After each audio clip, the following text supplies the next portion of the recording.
শুভ সন্ধ্যা আমার প্রিয় ছাত্রছাত্রীবৃন্দ।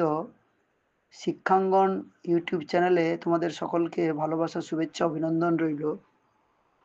আজ আমি আলোচনা করব ছাত্রছাত্রীদের আচরণের তৃতীয় পাঠ। এখানে বলবো শ্রদ্ধাবান লভতে জ্ঞানম।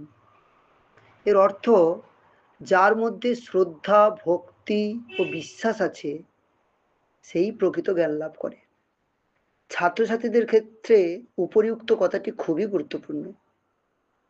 পিতামাতা, শিক্ষক, গুরুজনের প্রতি শ্রদ্ধা থাকা ছাত্রছাত্রীদের খুবই প্রয়োজন।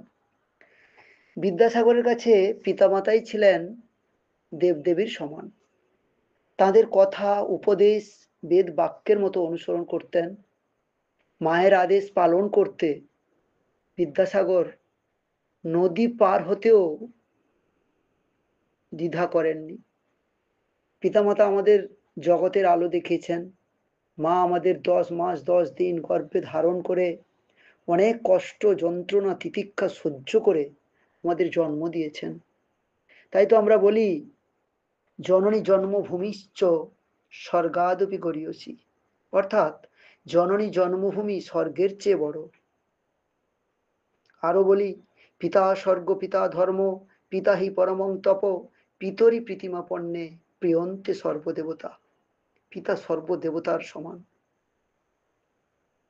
পিতামাতার মনে দুঃখ দিয়ে কোনো সন্তান সন্ততি জীবনে প্রতিষ্ঠিত হতে পারে না। কথায় বলে, অধিকারের মধ্যে কর্তব্য নিহিত আছে। পিতামাতা ছোট থেকে বড় হওয়া পর্যন্ত আমাদের অধিকার ভোগের সুযোগ করে দিয়েছেন। তাই আমাদের কর্তব্য বৃদ্ধ পিতামাতার ভরণ পোষণ ও আরামের সব ব্যবস্থা করা। শিক্ষক আমাদের পরমার্থিক পিতার মতো, সব ধরনের অনুপ্রেরণার উৎস। তাদের প্রতি শ্রদ্ধা ভক্তি থাকা আমাদের খুবই প্রয়োজন। আজ আর বিশেষ কিছু বলবো না। আজ এই পর্যন্ত। সবাই ভালো থেকো, মন দিয়ে লেখাপড়া করো। আজ তবে রাখি। আমার এই বিষয়টা যদি তোমাদের ভালো থাকে তাহলে আমার এই চ্যানেলটিকে সাবস্ক্রাইব করে দিও।